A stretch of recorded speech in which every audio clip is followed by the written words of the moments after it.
Une route praticable en toute saison, reliant le chef-lieu du département de la Mougalaba à la capitale provinciale de Longoni, c'est ce que réclament depuis longtemps les populations de Guitzou.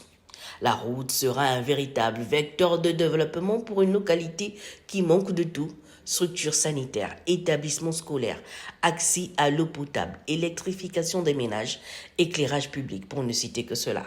C'est ensemble que l'essor vers la félicité prend véritablement tout son sens, avec pour leitmotiv les valeurs de partage et d'équité prônées par le président de la transition. Le problème de la route, je l'ai à cœur.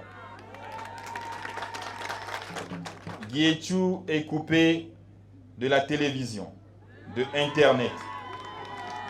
Et comme dans toutes les villes où je suis passé, dans des villages, je vais instruire très rapidement le ministre des Télécommunications et de la Communication de venir ici et de vous installer des antennes comme on a fait ailleurs, pour que vous puissiez avoir accès à Internet, à la télévision gratuite.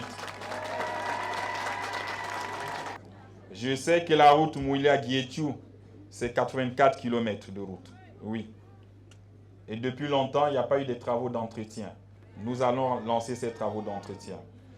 Avant la Mougalaba, le président de la République et la première dame Zita Oligingema ont marqué une halte dans le département de Ndolo.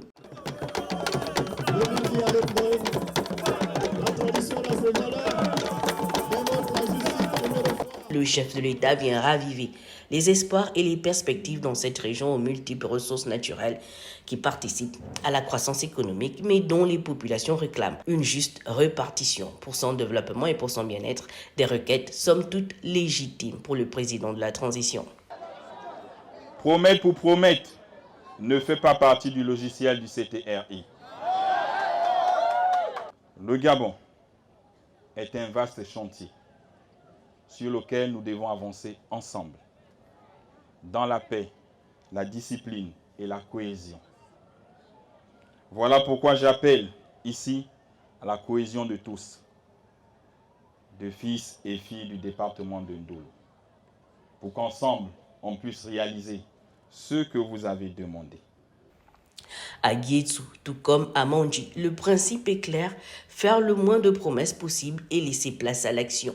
L'œuvre de redressement national engagée dans notre pays conduit le peuple à l'essor vers sa félicité, et pour y parvenir, il faut reformer la matrice politico-institutionnelle, d'où le projet de la nouvelle loi fondamentale pour lequel le peuple devra se prononcer au moment opportun.